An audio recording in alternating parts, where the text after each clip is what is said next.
Hi, we're recording. Hi. Welcome to Thoughts on Talks. As they say in Ireland, tots on talks. I haven't been to Ireland, so I don't know. I'll have to Well, take you were your just word across for it. the water. You should have gone over. I didn't really leave any time. I took a week and did London and Edinburgh. You didn't go on the Scots side of the Giant's Causeway? I don't know. Oh, It doesn't sound familiar. You caught up. Maybe I did. Actually, I don't know if there is a Scots side. I'll run my itinerary by you later, and then you can.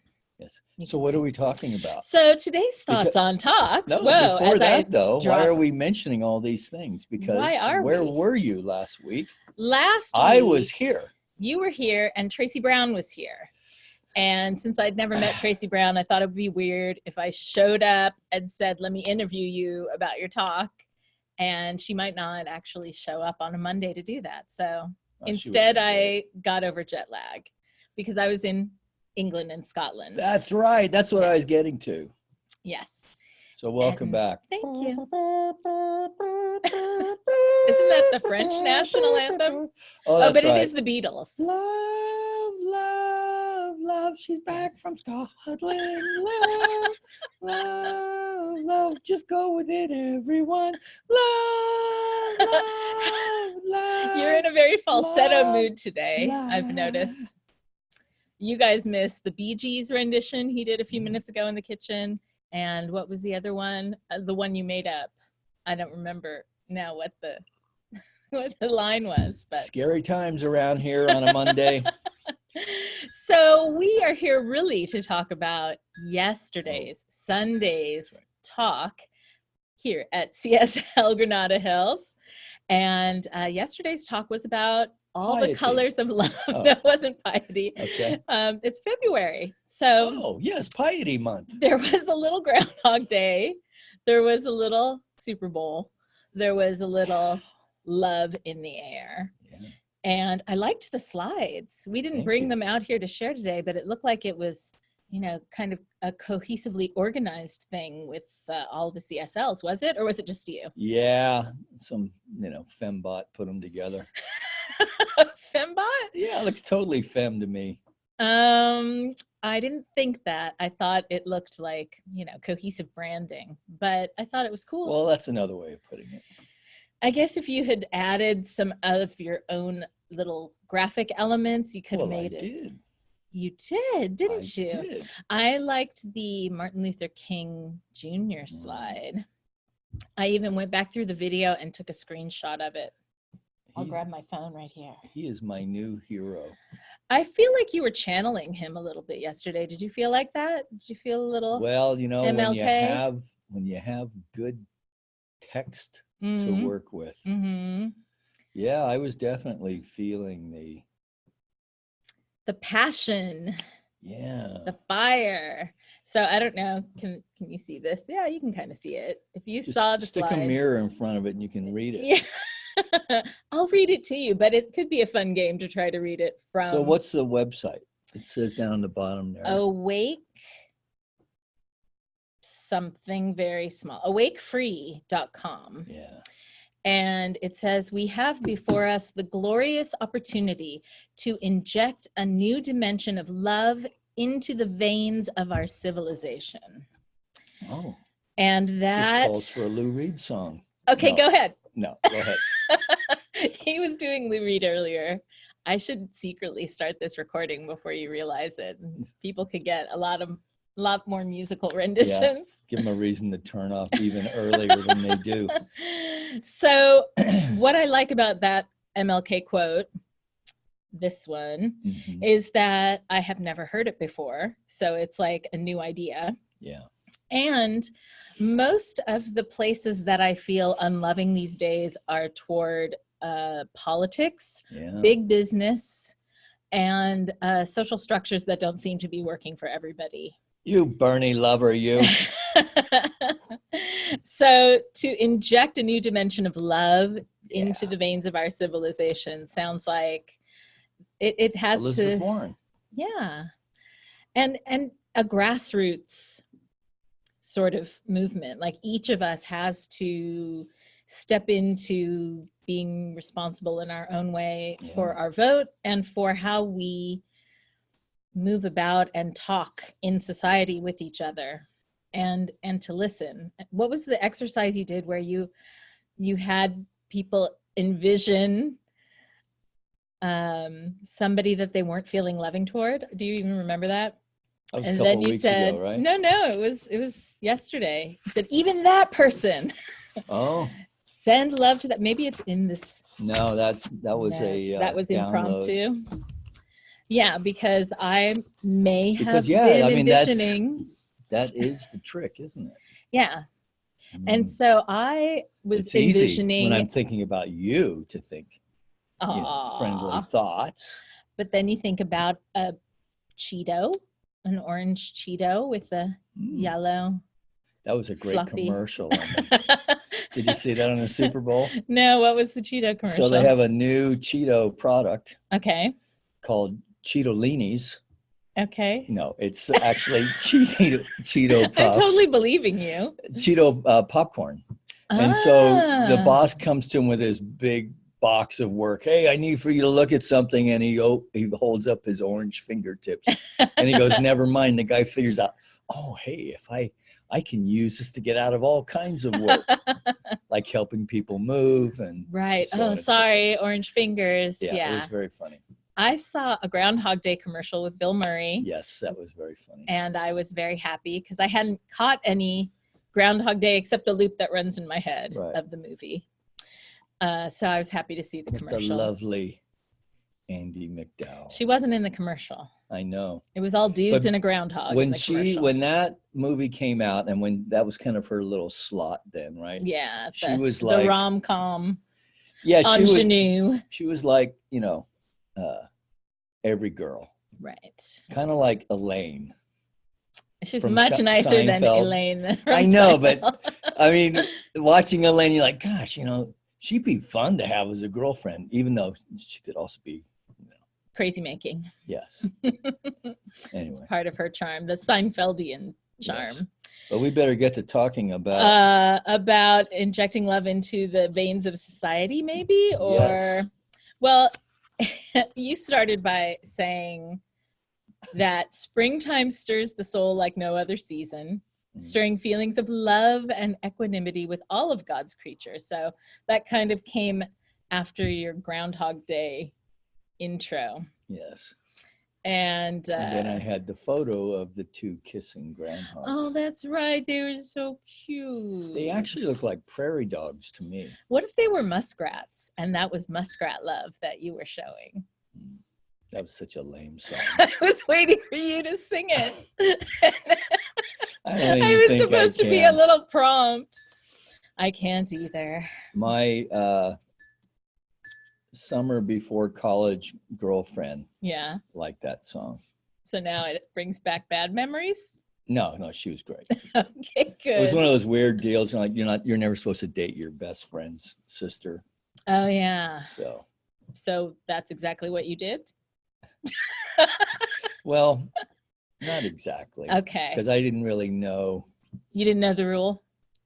No. Okay. And it wasn't overt. Okay. I was just like, the Olympic torch. Okay.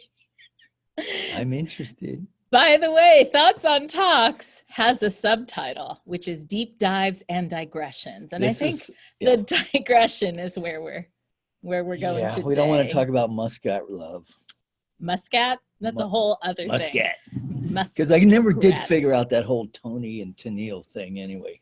Or Captain and Tennille. Captain and Tennille, yeah. Tony Tennille was the female. And he had those glasses and you couldn't see behind And he was always dressed like a captain. Yeah, like total stoner. Like he's like Mr. Howell from Gilligan's Island.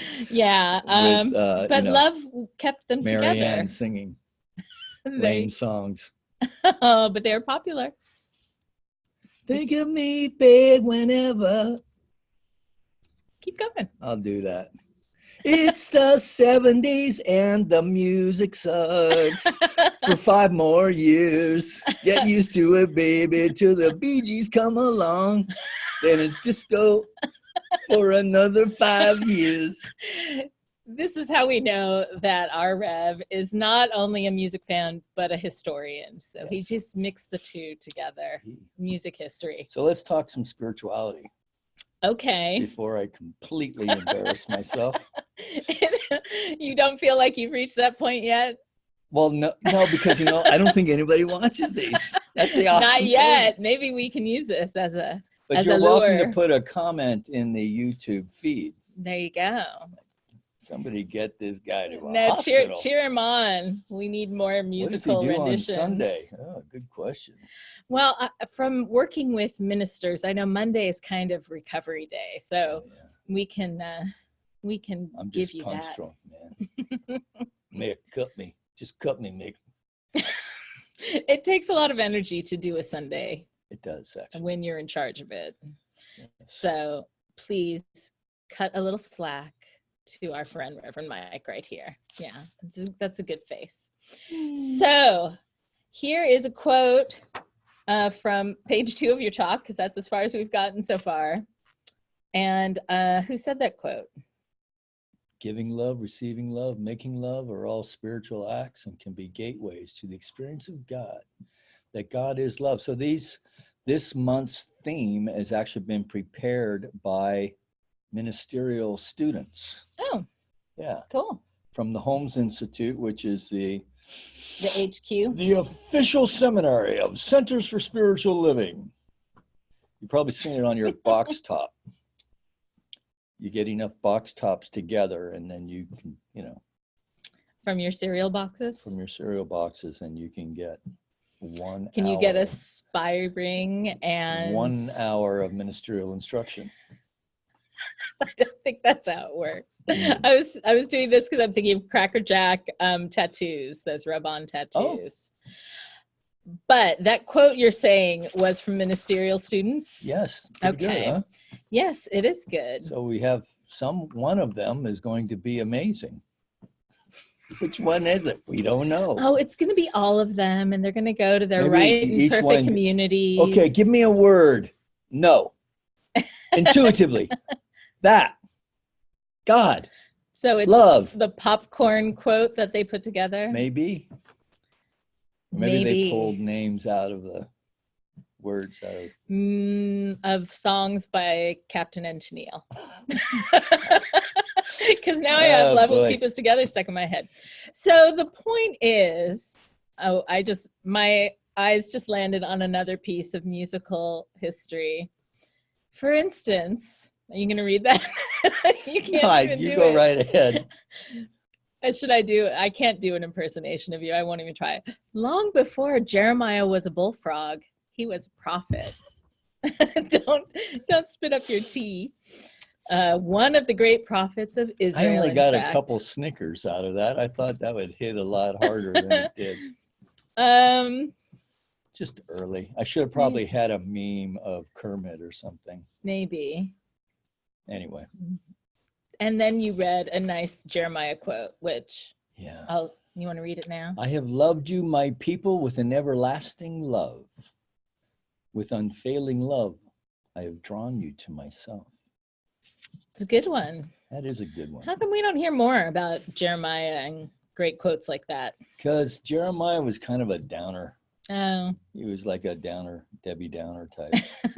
Because it was around the Babylonian exile.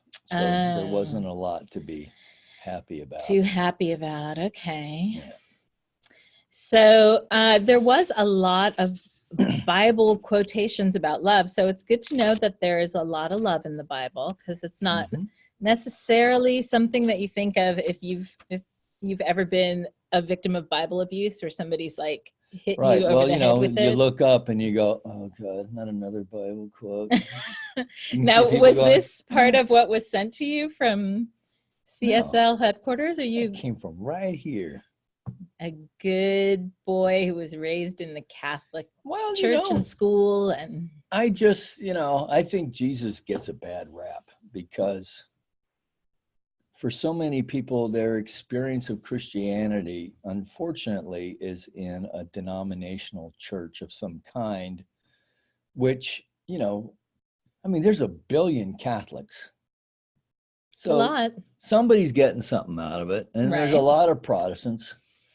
So, you know, it's a legitimate thing for many, many people. And you know, unfortunately, sometimes it's applied in ways by well-meaning teachers that are just not psychologically healthy, you know?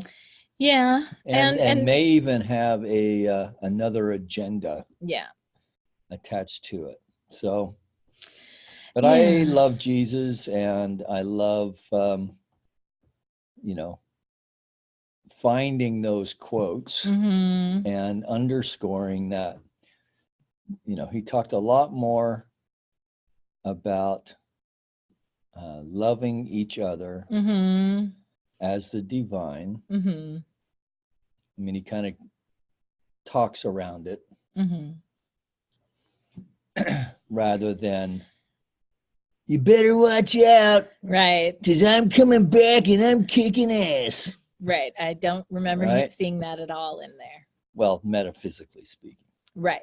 I mean, if you look at just the quotes of what he taught, and of course they were written down long after his death, but if you focus just on those, it's very different than what people gathered together to make into a book and use as kind of structure later. He just wanted people to kind of free themselves. Well, and also the early church, you know, we call them churches, but they weren't churches. They were just, you know, people gathering in homes. Yeah. Right. And, you know, people knew that they were Christians because they were loving. And I have to think that in that era, when life was cheap, someone who was loving and kind and, you know, strove to find ways to be a peacemaker, they must have stuck out as the outlier. So, well, in some ways, I don't know that that's that different from today. I mean, our society today seems to be built on greed and power and not necessarily caring how it affects other people. I mean, that's how it feels sometimes today. And so when you find a business owner or a teacher or somebody that actually takes a little time to care and connect and make sure that they're understood and understanding the other, it's a pretty amazing thing. Yeah, I don't know. I think I'm willing to cut them a little more slack than that. Okay. I would say at corporate levels, right, at these large scales, that is definitely true, right? Because, you know, when responsibility for taking a particular action is shared between several million people, which is what a shareholder is, then, you know, who's in charge? Well, nobody. I'm just like, this is the great disservice of Milton Friedman, that the only purpose of the corporation is to increase value for the shareholder. That's what's created this whole mess, including the short-term gain situation that has created this income inequality monster. And really, because I think at the levels of people living with each other, that they are getting along harmoniously.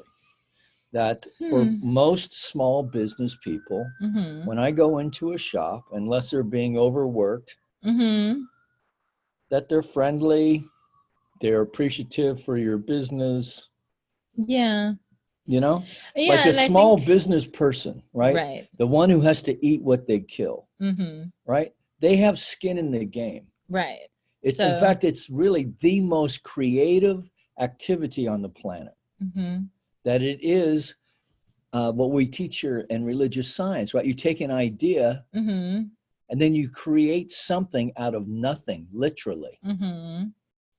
And then you offer and that's what it. small business is. Yeah. But then when you get into these corporate structures, you know, these CEOs who are running the show, they don't have any skin in the game.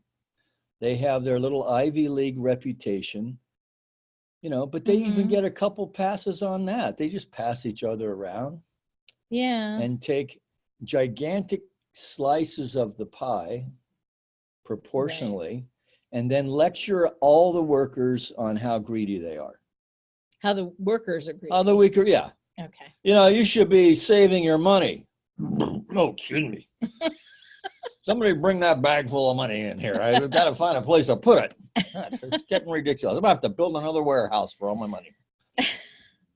Yes. It's I think too, in this period of time, we have so much information available to us that we can see a lot more than the people in Jesus's time or any time before this could have seen, because we have not just the press, we have social media, we have information available at our fingertips any time of the day or night.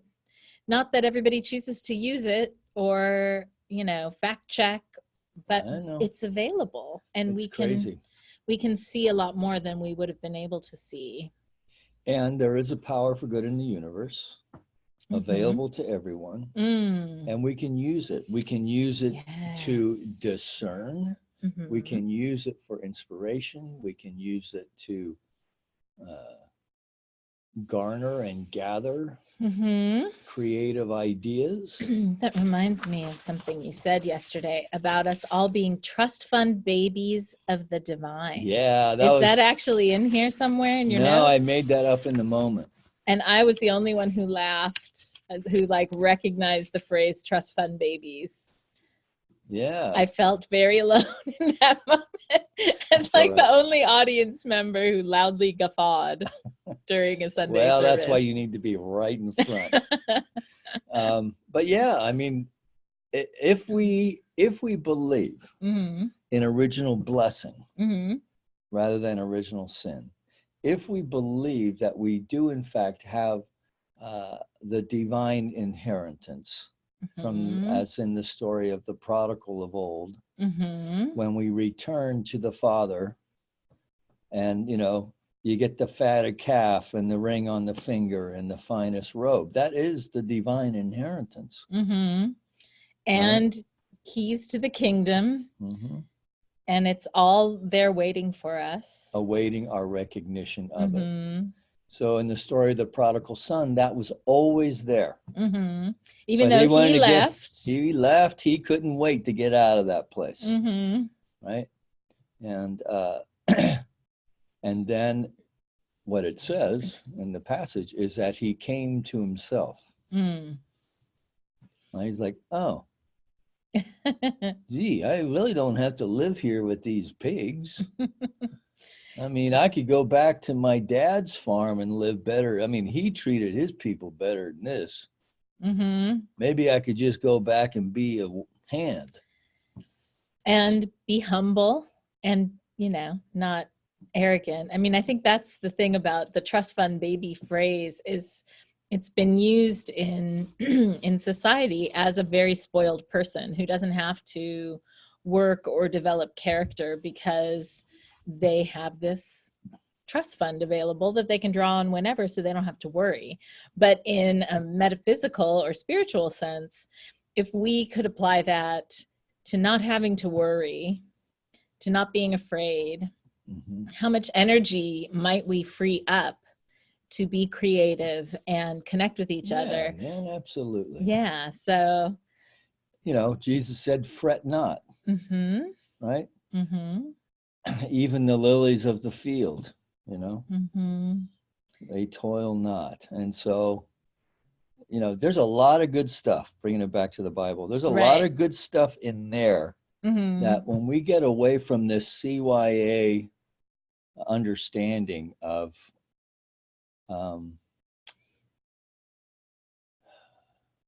salvation, right? that we can be saved in real time, to live a real life and to live in the prosperity that in the kingdom of heaven. Yeah. Right now. That in this way, then, that heaven and hell become states of consciousness rather than places. And so anyway, that's where metaphysics and I like throwing stuff in there because we have a lot of people who come from denominations and and they kind of like, oh gosh, there he goes. But I think it's important for us to understand that these ancient writings are our cultural touchstones. Yeah. And whether we understand it or not, they are part of our culture. Yeah, true. And so to learn to look at it with new eyes and to be able to look with our own new perspective, with a new thought, and interpret it differently to make use of it today and not think of it as old hubbub that people are using to put us in a box. Because so many people that is the way that they see the world, is through that lens. And so if we can speak to that with just a little bit change in the emphasis, and leave all the, if you need to believe in heaven and hell to get through life, fine. And there was a time when we absolutely needed that. How are you going to get, in a way, we are resting on the laurels.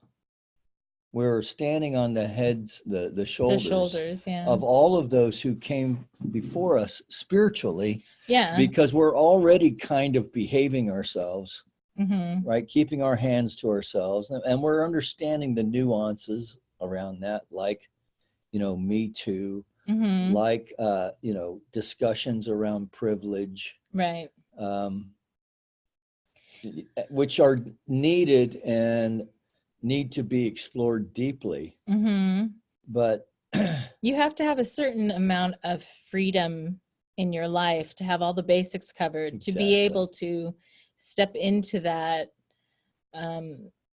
new perspective. You have to feel safe enough to develop. Feel safe. You have to be fed. Right? You need a shelter. Yeah, you need to be in a place where you're not people around you warring. Who,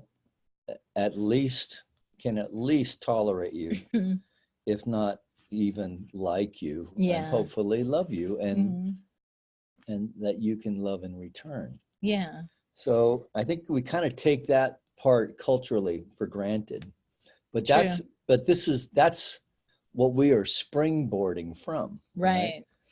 So I just glanced down at the quote you said right after the Jeremiah one from 1 John 4:17-19.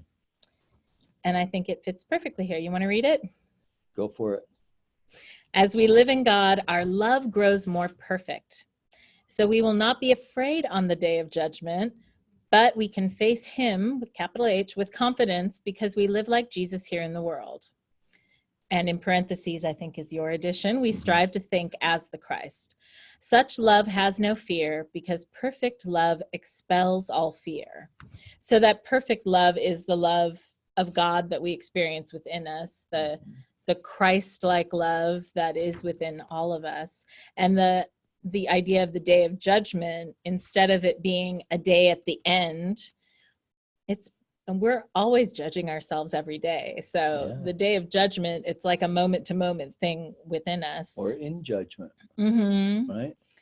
Yeah. The last couple of weeks, depending on which political stripe you were on, the sides were pretty clearly drawn, and plenty of judgment and the resentment that goes along with it to pass around on both sides of the aisle. Yeah. So, and we don't need to get into the ins and outs of that, but no, but if we can that, remember that it was not an exercise in love expressing. Right. But we can raise ourselves to a level of of love expressing, or find a new loving way to look at the whole thing or to act in our lives with maybe those people who don't agree with us. Right. That the strength of that love, I feel like, gives us the power to have difficult conversations. And if we can have those conversations, then that anger kind of falls away, and we might be able to find new solutions. Right. So that it's not just this black or white thinking. Right. Well, because all that ties into what the passages that I was reading from Martin Luther King, Reverend Dr. Martin Luther King, mm-hmm. right? That, love without power is sentimental and anemic, mm-hmm. right? Yeah. And so here's the thing. Mm-hmm. So when we think about what's been going on in the last few weeks mm-hmm. In the political world, that love is the only thing that's going to heal it. That love casts out fear. And that's what's going on, right? Yeah. We're afraid the Russians are coming on the one side, mm-hmm. and we're afraid they want to take away the election, right? Of course, when we're in fear, then we're not looking at, okay, so what do we know? Right. We're not looking at that. Right. We're just retreating to our camps. mm-hmm. And so the only way, because eventually, whether it's now or 4 years from now, the current president is going to be gone. And then we're going to have to find our way back. Just as for conservatives, mm-hmm. they had to find their way back to Obama, or from Obama, and the things that they thought were wrong there. And had they elected Jeb, mm-hmm. we probably would have. But that's not what happened. And consciousness, it's, we have to understand that it's, in some way, it's divine right action. Yes. And so when this is where, whatever side of the dynamic we're on, mm-hmm. that love is the only healing power. Yeah. And I find that there are a few things that get me as angry as talking politics, which is why it's never a good idea to talk politics or religion at a dinner party. It's one of those old etiquette things. If you want to keep everything cool and copacetic. With a nice Merlot, it could be just the thing. But it certainly gets deep. You got to have a little cheese with that wine. It does take you deep when you start discussing what you really believe. And it can help build or sometimes put up walls in relationships if you don't agree and can't get past that. Speaking of walls, yeah, a piece of the wall blew down, which as a former contractor, I just got a giggle out of. So it was a portion that was rebuilt. Okay. So they probably didn't do the wall like at the border. This new design. Oh wow. This new design for the wall. I was like the Berlin Wall. There's another piece up. I know there's one at the Reagan Library. It's our version of that, but yeah. But blew down. Yeah, with the heavy winds that we had. They were pretty heavy. Right. Yeah. So it just made me chuckle, and I remember, all the years when I would look at structural drawings, I go, what are these engineers building, man? This thing could take a new kit. What do we got to build? Well, somebody didn't make the footing deep enough, or they put it in poor soil, or whatever the situation was. Well, and that's where love and nature are two big forces in the world that, Mother Nature. Yeah, he'll probably put in a change order to, get paid for taking it back out. I built it to plan. All right, anyway. Okay, so that qualifies as a digression, by the way. I think it does. Yeah. The Martin Luther King Jr. speech that you were drawing from in the Sunday Talk was the 10th annual session of the Southern Christian Leadership Conference. Yes. I only know that because I have your notes, and it's written right there.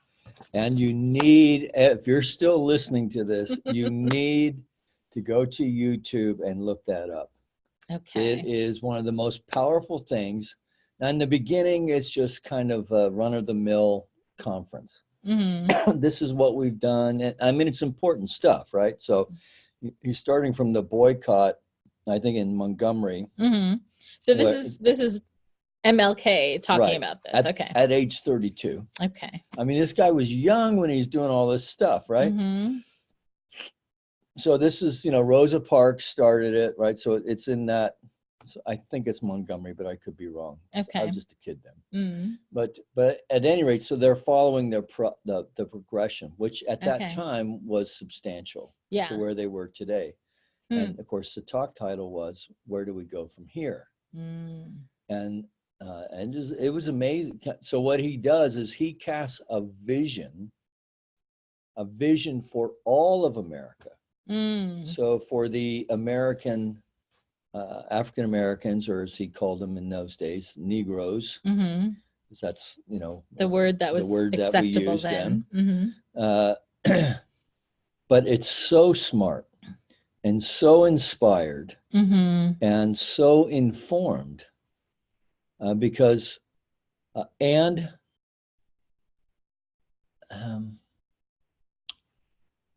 we forget that Dr. King was a preacher first, and a Christian preacher, Baptist preacher. Yeah. Who had a PhD from Boston University. So educated. Very educated. I mean, that well spoke. I mean, yes, his dad was a minister too, and so he probably grew up being groomed. But he talks about how.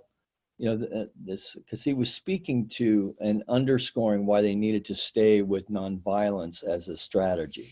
And so, and he was underscoring that and talking about how, some of us have gotten off and we think that we're going to get somewhere, but all we're going to do is get everybody worked up. Yeah. Right. So anyway, it's amazing. It's brilliant. And then he goes on to address and to have to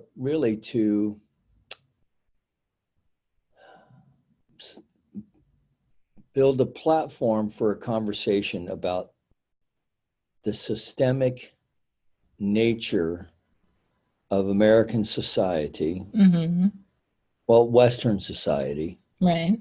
And that we're going to have to address it. So it moved from being about American Negroes to the poor. Okay. The 40 million people living in poverty.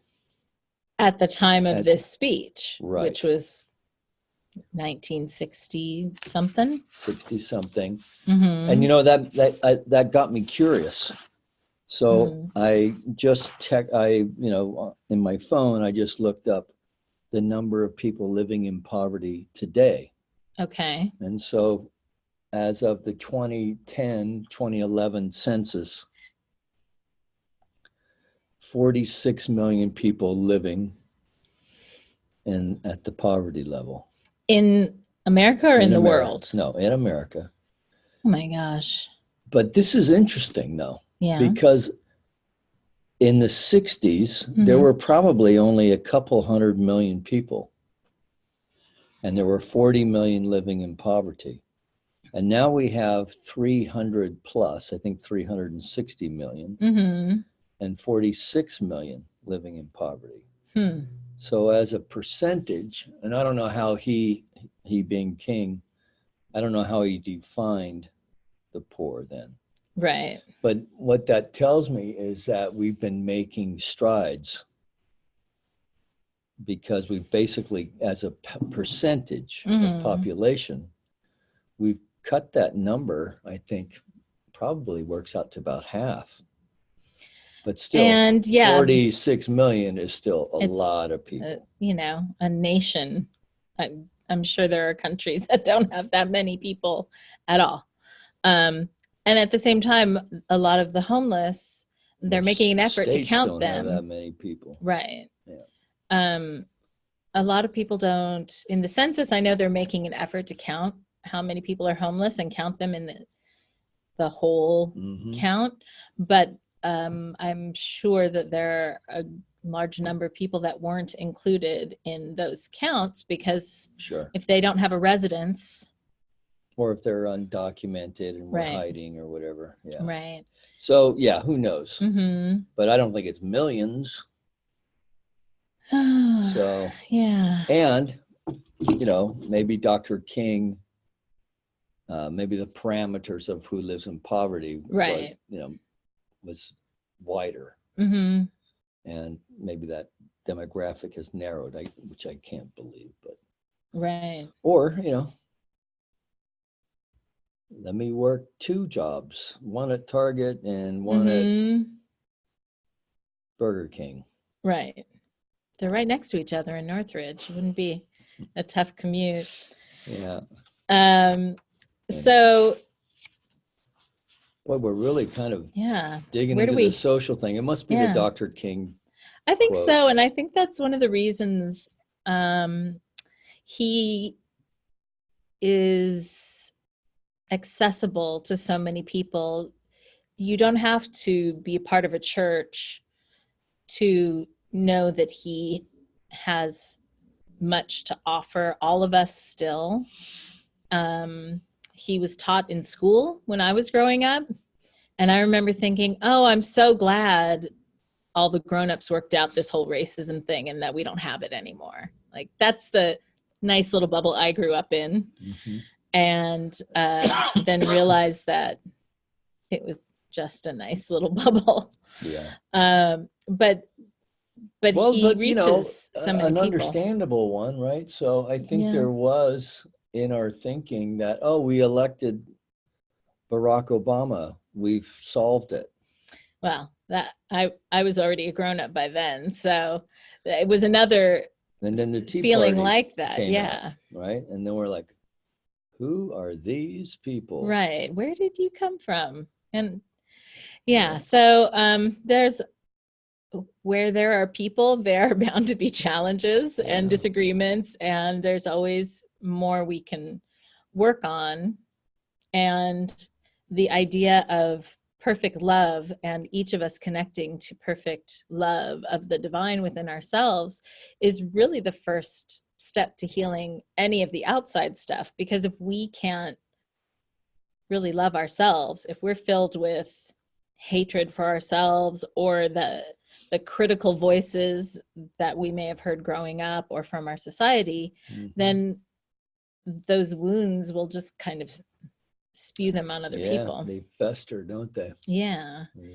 And so that is really the greatest frontier, great to use Star Trek language, and the greatest challenge is to work on ourselves so that we can be more fully present to the challenges around us. Because like you said, you know, on days when a small business owner is overworked or overtired, then they can't be present to whoever comes into their shop or business. And it's the same for any of us. We are grumpy, unpleasant people if we haven't given ourselves enough rest and time and understanding. So here's a line I just landed on, and it's from Ernest Holmes. Love does not overcome hate and fear by argument or force, but by some subtle power of transformation, transmutation, sublimation, invisible in its essence, but apparent through its act. That's good. That's good stuff. Yeah. As light overcomes the darkness, so the radiant presence of love and peace dissipates fear, hate, and confusion. And that's from Living the Science of Mind, 331.1. He's a poetic fellow, that Ernest Holmes. Yeah, I like Ernest. You know, they sometimes people talk, you know, why are we still following the teachings of some old white guy? Well, are they talking about Jesus? No. Well, he had some brown. Probably. Yeah. They didn't have Middle sunscreen. Eastern. Right. Yeah. I wonder if he put lemon in his hair so he could get sun highlights. I would think probably Mary, not. what do you think? That's the surfer dude, Jesus. Oh, you look radiant, honey. That's 28-year-old Jesus. Okay, surfer Jesus. Right before ministry. I think that we are following the teachings of an old white guy because those were mostly the ones that were published widely, and they're good. Well, I think and we can build on those. Yeah, we can stand on the shoulders of those. You know, I mean, I'm sure that, you know, there are scores of, you know, gurus from the subcontinent that said all kinds of great things, but, you know, nobody thought to write them down, or maybe they did and they haven't made it into English, or. Right. They're not necessarily accessible to us. Well, culturally, they're not. Yeah. Right? So, oh, Guru, oh, Maharishi, oh, the Beatles, oh, he broke up the Beatles, that sucks. Right? I don't think I've ever had that exact train of thought, but. Well, okay, because everybody knows it was Yoko. Right? But. Oh my gosh, have you seen the movie Yesterday? I saw it on the plane. Yeah, it's pretty amazing. That's a good movie. Digression. Well, this is a good digression. Yeah. That scene where he hunts down John. Okay, this is a spoiler alert, everybody. Cover your ears and go la la la. If you haven't seen it yet, you're a loser, okay? No, it's on it's available now on cable. If it's on airplanes, it's on cable. Anyway. Oh yeah. I burst out into tears. I was weeping like a little baby. And my friend. Oh my God, yes, we were still. That's what I found when I'm looking at Dr. King. Oh God, what would have happened if he could have only lived? Yeah.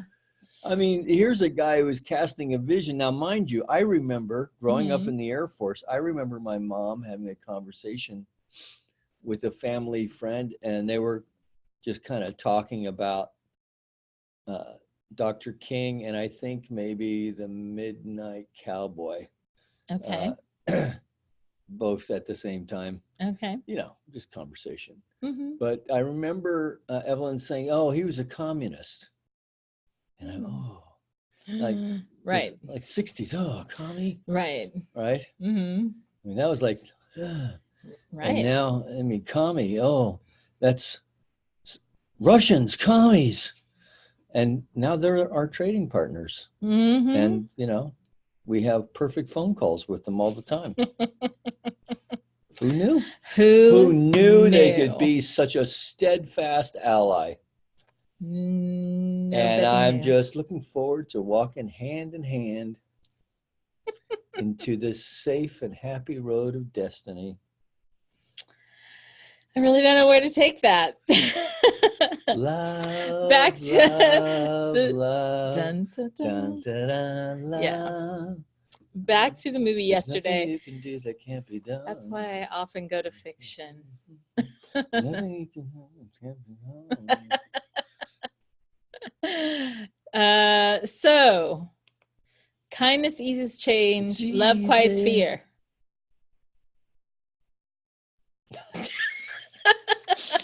Did you say quiet? Quiet's fear. Love quiet's fear. Is that what you caught? Quiet? Yeah. Like the record. Hey, like, shut the. I'm trying to work here.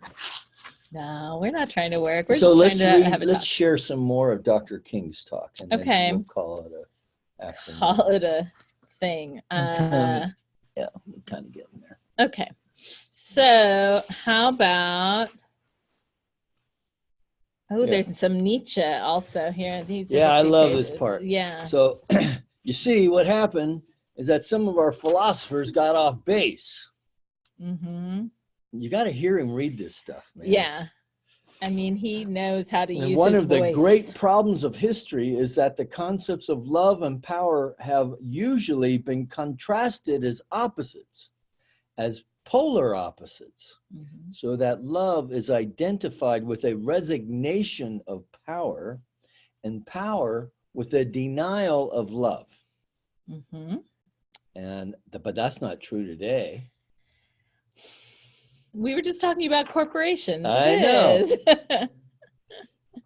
Power with a denial of love. It was this misinterpretation that caused the philosopher Nietzsche, who was a philosopher of the will to power, to reject the Christian concept of love. It was this same misrepresentation which induced Christian theologians to reject Nietzsche's philosophy of the will to power in the name of the Christian idea of love. And he goes on to say, he goes on to say, now we got to get this thing right. Yes. What is needed is a realization that power without love is reckless and abusive, and that love without power is sentimental and anemic. That power at its best is love implementing the demands of justice, and justice at its best is love correcting everything that stands against love. And this is what we must see as we move on. Gosh, that's good. I have to wonder, I'm curious if he wrote this or if this was just pouring out of him like some divine download, you know? Well, but even if he it's wrote good. it down, he could have, you know, it was a download that he captured. And of course, And now you it's- hear in the recording, because he's you know, he's at a Baptist convention, and you hear, yes, and preach it. And, Yeah. you know, you hear the, you know, I suppose the amen chorus, whatever it was. Right. But it's, Well- I spent the day, you know, I was out that Sunday because on the King holiday, and I just went from YouTube vid to YouTube vid, and just, I mean, you know, just getting all misty eyed, and Yeah. you know, it's just a powerful. vision for the world, really. Yeah. You know, and we don't really have someone. I suppose Marianne Williamson, sort of, but Marianne Williamson is kind of an outlier. Not that Dr. King wasn't, but I suppose because he was a Baptist preacher, right? He was a mainline denominational teacher. So he was taken a bit more seriously, where Williamson is seen more as a new age, whatever that is. You know, well, yeah, I do know outside what of the new age- mainstream. Yeah. Although she is one of the more mainstream of new thought teachers, because she's got a series of books, and she's, you know, she's followed by a lot of people in the movement. Yeah, and I think it's, you know, she's been a refreshing voice and a good reminder on the Democratic side, you know, and also for someone like myself, who, you know, I am an idealist, and I do have, you know, my philosophical tendencies are to idealism, with a mix, you know, with a realism rising, I suppose. But but you know, she gets a bit out there, you know. Yeah, and for even most within our people. own teachings, our teaching, you know, so our teaching does say, right? So if we all knew the truth, and knew the truth as Jesus knew, if we knew our oneness with the Father, all 356 million of us, right, we could in fact move or affect, through the power of thought, a hurricane to miss the coast of Florida. Remember when she took some heat about that? Okay. Right? But, you know, that's a big stretch. Yeah. Right? And most of them are like, what? But, you know, I have to say, and because I was one of those, oh, great, you know, she's, you know, putting us out there, and with the dog and pony, metaphysical dog and pony show. But, you know, the truth is, we've never tried it. Yeah. Right? We have never engaged in any kind of spiritual focus, except in times of tragedy, like 9/11, which is usually let's come together and make somebody pay, right? Which is getting to be really old. So what I keep knowing about this and is this idea of that what's being revealed is being revealed to be healed. So because any thinking person, okay, any thinking person has to understand that capitalism as it is currently practiced is not sustainable. Right. That we now know that we live in a closed market that's called planet Earth. The globe, yeah. Right? That our political system cannot function the way it currently does without, where this bipartisan thing has become some kind of a dirty word. Right. So I don't know what the answer to that is, but it just seems like never before. It's really showing that, and I don't know who's going to be able to pull it together. The truth is if this president who grew up learning these principles, he grew up in Norman Vincent Peale's church. He was married by Norman Vincent Peale. He and Ivanka or Ivana, whatever her name was. Yeah. The original. Not the daughter. Not the mother. Daughter. Right. Right. That if he, were to have a walk-in life experience of some kind, like, the movie Dave. Right. Right. Only to where he just stepped into himself. Because he's been a Democrat came before. To himself? Is that what it is in the prodigal son? Yeah, exactly. And it's not like he doesn't know how to be a Democrat. Right. Right, my Republican friends? Well, it sounds like going back to the somebody King quote, needs to step up. If he gets some love injected into his veins, exactly. that he's doing power without love. And so the demands of justice at its best are love correcting everything that stands against love. He hasn't stepped into, let's give him the opportunity to step into being the philosopher king style, Martin Luther King, actually, from this quote, to see that there is true power in being loving and just and not cutting people down or off or out of the equation. Well, and and for him and others, because he's just the symptom, to release their attachment to power in all the ways that they are addicted. And I think that's as huge order. We, the people, need to step into our power too. I think for a long time we've been just handing it over to whoever wants to. 40% of the electorate, isn't it? Isn't that what it is? I think so.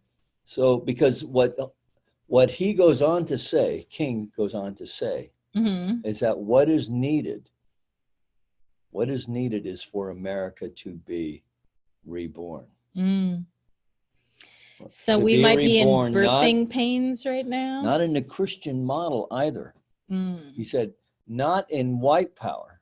Right. Not in black power, but in God's power. Right? So in other words, he's calling for a spiritual revival. And this is going to take such a tremendous act of will. And I think religious science really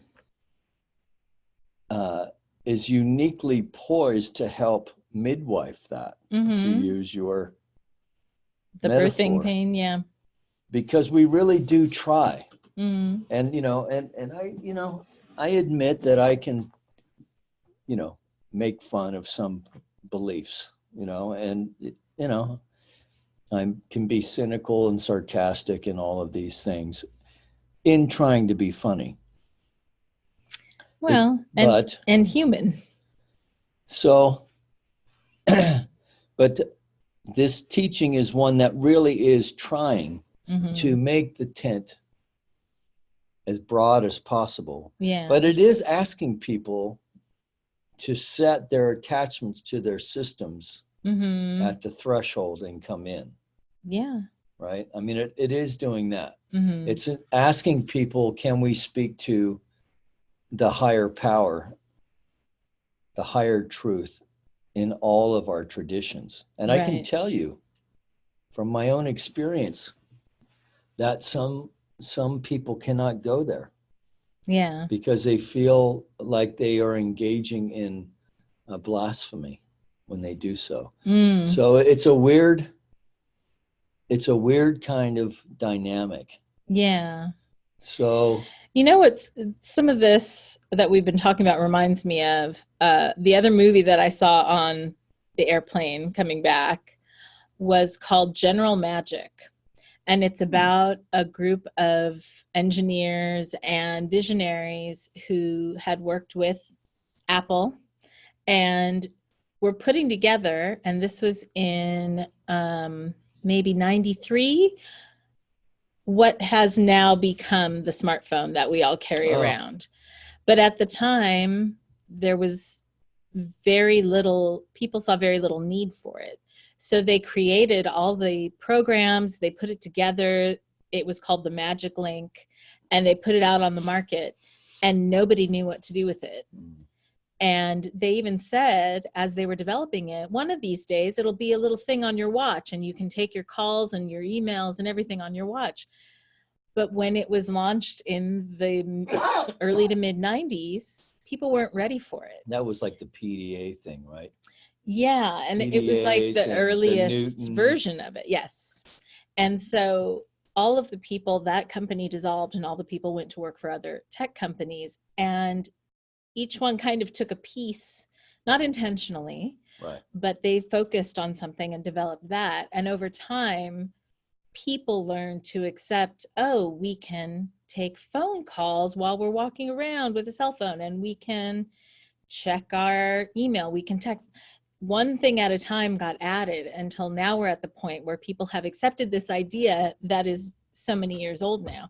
And the guy who came up with it had a full book of how it's going to work. I mean, he had a download. He had a little Bible. But it was too early. People weren't ready for it. So I can see in the same way that Martin Luther King Jr. in the 60s had this beautiful grand vision for our country, and people weren't quite ready for it. It was just the beginning stages, and we're still maybe not quite ready for it, or not everybody's ready for it. Yeah, well, and setting it in its time, right? So Jack first, Dr. King, then Bobby, and then it's 1970, and everybody's going, holy Christ, thank God that's over.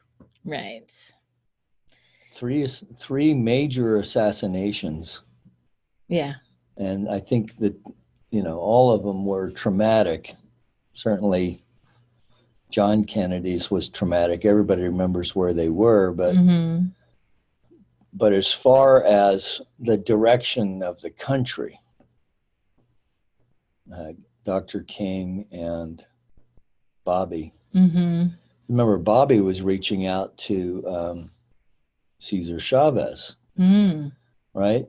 So this whole thing, I mean, had that been allowed to blossom and mature, maybe the whole immigrant thing that we're going through now, that, that would have been worked out in a sensible way, right? Yeah. Because we've always had, there's always been the migration of day laborers, right, between Mexico and the States. Always has. And in fact, if Texas were to ever have a major earthquake, they'd be welcoming all those guys to come in and help them clean it up, which is what happened here in 94, right? We had all these Central Americans, Salvadorans, some Nicaraguans, oh gosh, I can't think of the other country, but there's a lot of the guys came in, and of course Mexicans. Mm-hmm. And you know, they were going after people who were hiring them, like taking their car and fining them 10 grand. Oh, Yes. I had no idea. Right around 1990. Okay. You know, so between 90 and 92, I think that was in the Pete Wilson years, there was this big crackdown. And then, you know, the earthquake hit, and then all of a sudden you didn't hear any squawking. Because they were doing the labor needed to help us put everything back together. Remember when we were driving around town? Were you here then? Or were you over in? No, I was here in the 90s. Just mountains and mountains and mountains of debris out in the streets. And there's only one way to do it. Pick it up, chunk at a time. You know? So wow. Anyway, it's interesting to consider these things. And at the same time, so we don't have the perspective of the cosmic perspective. Right. And I think Dr. King was also right when he speaks to the arc of time bends towards justice. I think, you know, the Obama used to use that one. I think I have that right. But so we are, and may not seem like it, but incrementally. Yeah, I mean, what was it? 75 years ago last week, Auschwitz. Oh, wow. Right? Yeah. I mean, that's a freaking heartbreaker right there. Yeah. To think that a people could engineer, I mean, really, in a very rational, systematic way. Eradicate or attempt to eradicate a whole population. And they were almost successful. Man's inhumanity to man. Yeah, so. And so love is the only. Love is the answer. Yeah, exactly. That when we can. What's the words of that? Light of the world, shine on me. Love is the answer. There you go. Yeah, Jerry sings that song well. Yeah, let's call him up right now to come sing yeah, it hey, here. Jerry. No, you did a fine job. Rev Mike McMorrow, ladies and gentlemen. Thank you very much. I'll be here every Monday. Well, I think we've done all we can do or should do with this topic today. Yeah, we should probably cut about 3/4 of it out. Nope, we're going to leave but it if to you're the still peoples. here, thank you. Yes. Thanks for that includes you, Cheryl. us. And, you know, check back to see what happens when we take deep dives and digressions from a Sunday talk and just sit around and sing songs and talk about movies and, you know, whatever. She is really good at this, by the way. If I wouldn't go off on these tangents, you would get a lot more out of us. So I'm not sure. I think the tangents are the fun part. Okay. So, well, okay, so thanks for joining us, and we'll see you next week. Peace. Peace, man. Peace. Peace, love, dove. I can't top that. I'm going to let that be.